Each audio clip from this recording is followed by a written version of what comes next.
Thank you, Madam La Presidente.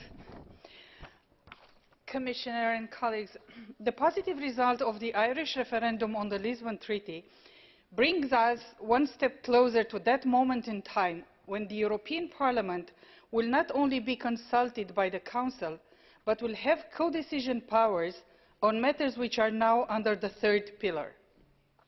The question is then, why is the Council so keen to adopt legislation a few months before that day?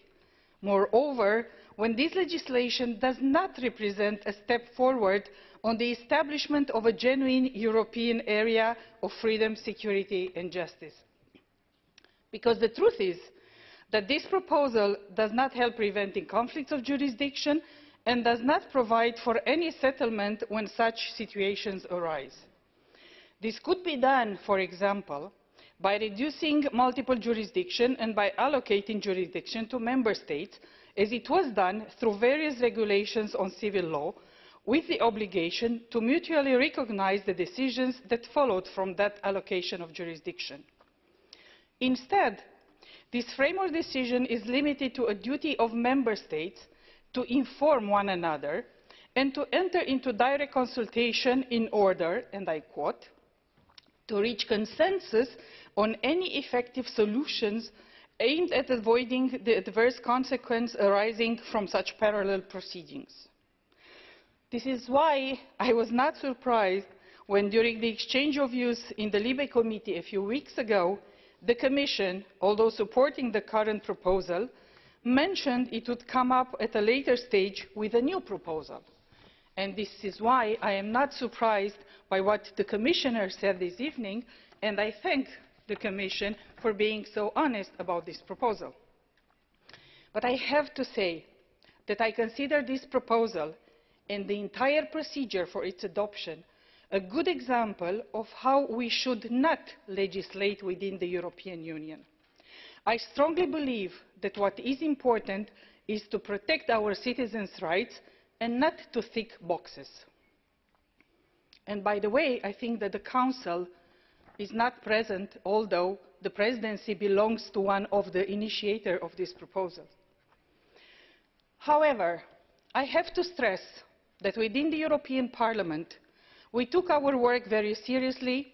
We worked in good faith during the last mandate and this one, and we want to send a message on what our views are on having a more effective legislation. What I welcome about this proposal is that the current text explicitly refers to the principle of ne bis in idem. That was also due to the exchange of views we had with the Council and the Commission, as the original text proposed did not mention it at all. The report I drafted pays particular attention to three aspects. Firstly, I believe that the protection of the person formally charged must receive the highest attention, and consistent procedural safeguards have to be provided for. They should include the right of the formally charged person to receive enough information so he or she has a basis upon which to challenge any solution which does not appear to be reasonable. Secondly, with regard to the details concerning the person formally charged that national authorities are exchanging through the notifications, I support the idea that it is important to ensure an adequate level of personal data protection and that it should be specified in this framework decision what kind of personal data is exchanged. Last but not least, I strongly believe that the involvement of Eurojust in the decision on the choice of jurisdiction is of utmost importance. In my opinion, Eurojust should be involved from the earliest stage because of its coordinating role and because of its more and more relevant tasks. I am among those who consider that we created this agency not only to show that we are concerned with combating cross-border crime, but because we need strong instruments. And Eurojust has already proved in the years since its establishment it deserves our trust.